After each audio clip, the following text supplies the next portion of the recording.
This video is for educational and entertainment use only. The views in this video do not necessarily represent the views or life of Marlon Dixon. Welcome back to Duffle LO to sit down, you guys. We still on the Russia videos. Y'all already know I got my blood dripping. You know, I got my red on, my black on. You know, already know. Like I said, we got Russia and China. They in cahoots with each other. They got all type of stuff going on. But the last video we showed you how is a new monetary world order. You have to understand this is going to be the key terms they're going to start using. Once it get ready to happen, you're going to start seeing it ramped up and you're going to hear it a lot more. We in war right now for who's going to be the next reserve currency and who's going to have that digital currency that's going to be the reserve currency for the world. This is what the war is all about, because he who owns the gold makes the rules. Whoever makes the rules break the rules. You got to understand that. But let me show you what's going on with the Russian oligarchs and what Credit Suisse doing, since Credit Suisse, you know, doing what they doing. Look at this. What that say? What do that say? Let me move this up a little bit so I'll move me up a little bit while y'all read that. Like, share, subscribe, leave a comment below. Definitely hit the bell. Credit Suisse caught trying to shred evidence of loans to Russian oligarchs backed by super yachts and private jets. Just came out 3/2/2022. You feel me? Christian Hetzner. Let's get into it. According to reports in the Financial Times, which is FT, so whenever you guys see FT in the articles that I read, that's basically like what FT is. They talk about the Financial Times. According to reports in the Financial Times, the Swiss Credit Institute has quietly been offloading risk from its exposure to U.S.-sanctioned Russian oligarchs after this group was responsible in 2017-2018 for a third of the defaults on yacht and private jet loans the bank extended. So now they got all this money, but they ain't paying their bills. So they study giving them loans for all this stuff, but they not paying. So what like, why are you study doing that? Hedge funds and other investors that brought securitized portfolios of these deals backed by the ultra luxury status items were asked in a letter this week to destroy and permanently erase any evidence of the transaction, the paper reported. Now, why would a bank tell some of their customers, hey, look, you know, you gotta kind of back this. We want you to destroy all the paperwork real quick. Destroy everything, because we don't want nothing to come back. No, y'all trying to destroy the paperwork of these loans that was backed by these oligarchs, jets, and yachts. So these yachts worth 50 million, 60 million, these jets worth 60 million, 80 million, and then they borrowing against it. So now they getting money and they still got their item. Like, come on.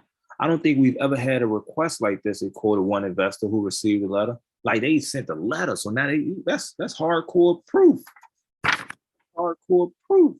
Make that bigger. I'm gonna show this once I get bigger. I'll show y'all what that is. Hardcore proof. Credit Suisse declined to comment specifically on the report, but more broadly on the issue of Russia, said in the statement sent to Fortune that it serves its clients while complying with all applicable laws and regulations, including any sanctions from relevant authorities. Bro, when they be breaking these laws, all they do is get fined. So they can say the sanctions, they can say the regulations, they can say the laws. All they gonna do is pay a fine and they gonna still be in business. If the fine ain't big enough to take them out of business, they gonna still be in business. That's just business.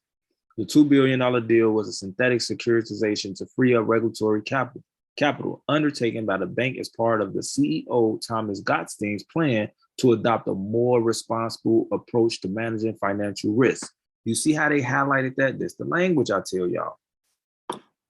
Although they did something wrong, they said that they had a plan to adopt a more responsible approach, but they wasn't even responsible. Look what they did. Then they say, hey, bro, we're gonna send out these letters. Y'all go ahead and erase and delete that. We don't need no evidence or nothing.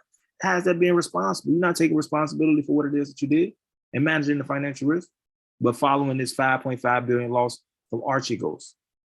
It is unclear exactly when the security was issued, but deals this complex in nature typically take time to pull together. And at any rate was arranged prior to the beginning of Russia's invasion of Ukraine last week. So now this is why they're trying to cover up their stuff. They should have just left everything how it was. Because y'all already did these deals for all these millions or billions of dollars, whatever it may be for, it was done before the invasion. Now you already know how everybody gonna look at it though, like, hey, they got these loans right before the invasion, and you guys gave them these loans. So just in case these sanctions came, they already still had capital to be able to fight this war.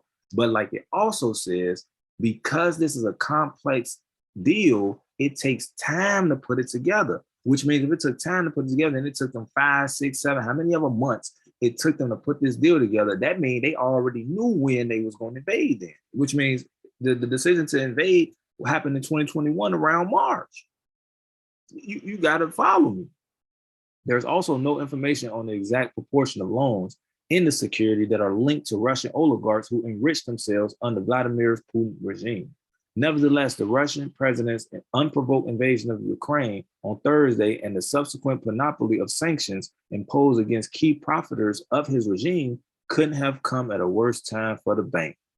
Damn, that's what they saying. Damn. It also comes just 1 week after the Swiss secrets whistleblower with access to sensitive client records inundated Germany's Zeitung with leaks showcasing the bank's long-standing ties to international drug lords and corrupt regime officials who hid money stolen from their countries. So now look at this. These drug lords, these overlords, these international criminals, they can't walk around with $1 billion. That's the first thing you got to understand. So they can't do none of that. So when they steal whatever they steal, or they do a heist, or they got to clean their money and all that, they got to have a plug in the bank. When they got a plug in the bank, hey, bro, you seen, what's the movie? Scarface. You see how they was bringing them big old money bags and all that? Cocaine built Miami, man. That skyline y'all see in Miami, that's built by cocaine. Y'all got to understand that. That's what's going on in the world. A lot of these drug dealers or drug lords or cartels or whatever, these banks is taking their money and loaning them out. I get this money for free and I'm able to loan it out at 10, 15, 20% interest. So I get free money and then I make free money from free money. I understood that. That's why I did the same thing what they was doing. So, I mean, but the report may not include a smoking gun directly linking the bank's securitization to assets owned by Russian oligarchs. But it does raise the question once again of whether Credit Suisse has sufficient safeguards in place to say no to business deals that, while legal, drag the bank into ethical scandals. That's the end of that.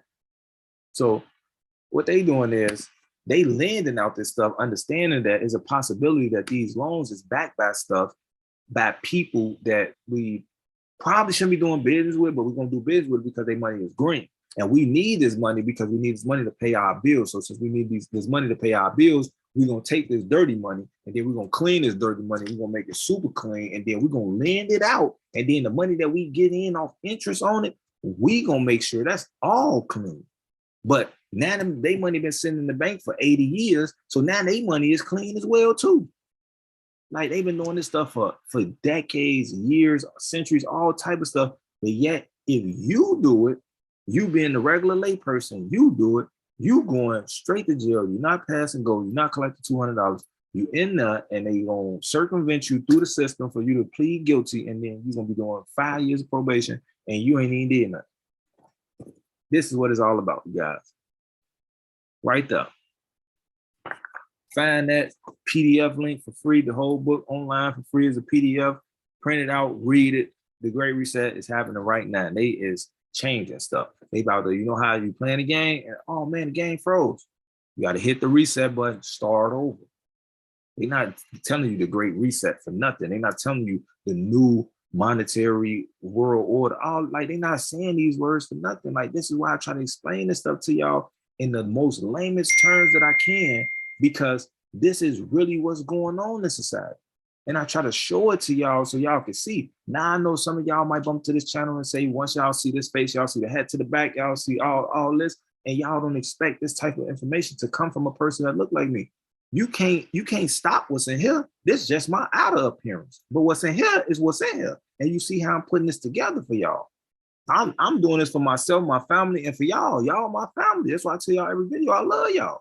I'm dead serious. You think I'm going to go search all this stuff, waste my time to read all this to bring it to y'all for no apparent reason? Let's get the likes up. Let's get the subscribers up.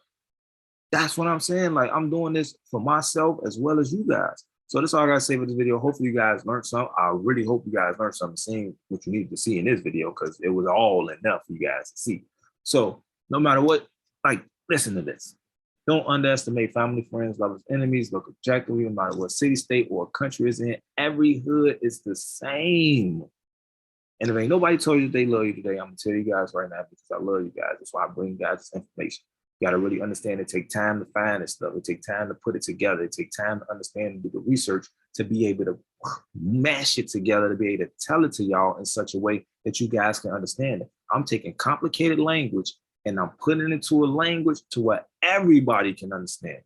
Because they gonna make it complicated because they need it to be complicated for us not to understand. I just so happen to understand it. So I'm telling it to y'all so y'all could be up on scoop. So if y'all get more subscribers on the channel, the more people we can reach and the more people that we can reach, we can have these people down there in the comments that's probably giving us other information that we need with the information that we have thus far. So that's all I gotta say for this video. Like, share, subscribe, leave a comment below. Stuff. Matter of fact, and don't forget about the Mercy Papers. Hit me on the email. This video is for educational and entertainment use only. The views in this video do not necessarily represent the views or life of Marlon Dixon.